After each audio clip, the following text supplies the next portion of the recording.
Did you know that feeling lonely, that loneliness can manifest itself as a feeling of lethargy and feeling just generally exhausted or lack of motivation to do anything at your home, at work? I didn't know that. I found out that there was a business study done by Harvard Business Review, published there, that looked into companies that were reporting the highest level of exhaustion for their employees. And what the researchers found out was that the exhaustion was actually a manifestation of an underlying feeling, and there was loneliness. Now, that information, is that something new that was revealed by this information? For me, that was something new. It showed me a power of different conversations, and I would like to share with you one example of a story that happened. There was a colonel working at a military base in the United States, and she had under her command about 1,800 men. At one of the meetings, there were about 40 men present, and they were requesting her to reduce the pace of operations. They were complaining it's too much work, the pace is too fast, they are feeling exhausted. Now she had a choice to make. She could either just push it away and say, just suck it up, you're in the military, what do you expect? If maybe that's not the right position for you. No, she didn't do that. She didn't even deny the pain, or she didn't put a band-aid by saying, oh, maybe I can reduce the pace of operations. Let me see what I can do to change it. No, she actually was curious enough and courageous enough to look deeper and have conversations with men about the Harvard Business Review that she read about loneliness. And she asked them, if I were to ask you, who is exhausted here? Please raise your hand. So almost the full room of men raised their hands. Now she said, if I were to ask you, instead of who is feeling exhausted, who is feeling lonely? Almost half of the room full of men raised their hand. Now maybe there's possible that even some of the men didn't want to admit that they were feeling lonely. It's hard for people to admit they are lonely, especially in the work environment or even in the military. Imagine that.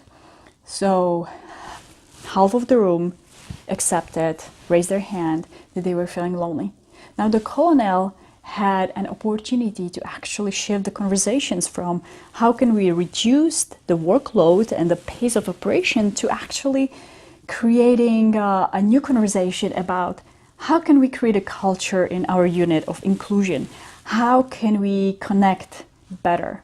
How can we shift feelings of loneliness to feeling more connected? What can we do? What can we do to create a shift? Now that totally changed the conversation. And let me tell you, this colonel must have been doing something really, really good, because she got promoted and now she actually commands in her unit. She has under her command 33,000 people. And she is a director of innovation and leadership at a global strike command.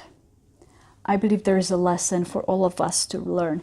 Oh, and before I say that lesson, I wanted to show you where I got the story from, and that is from book Dare to Lead by Brené Brown. I strongly recommend that book to anyone who is dealing with people, which is almost everybody, because we are dealing with people in our families, in our businesses. Anyone who wants to learn to be a better leader, and leadership always starts first with self-leadership. That's what I think and believe. So I strongly recommend the book. Now to the lesson to be learned from this. Has anything shifted in your perception of exhaustion? Maybe in your own life, or of your coworkers, or in your family? Is there any new conversation you can have as a result of learning this knowledge? Right? The power is not just in knowledge. The power is actually in applying the knowledge. Where could you apply this new information, if that's new for you, of that loneliness can be actually manifestation of exhaustion? And what are the actions that you can take as a result? Maybe have the conversation, or even with ourselves, maybe journal about it, or talk to others, talk to people in our families, talk to people at work, talk to people in our team, anyone who says they're exhausted. See if there's anything else going on. Because talking about loneliness and how we can feel more connected can make a true difference for people in your life, in your lives, business lives, personal lives, especially now during holiday season, upcoming holiday season. It can make a true difference for somebody. So let's be courageous and have conversations about even uncomfortable topics, because that's where the true leadership is, and it can make a true difference. Thanks so much for watching, and if you have any comments, questions, please either email me at lucie@consultforsuccess.com or privately message me or just comment below. Looking forward to hearing from you or reading your comments or emails. I always love to learn more, and let's share our experiences and learn together and grow together in our personal and business lives. Thanks so much for watching, and have a great one.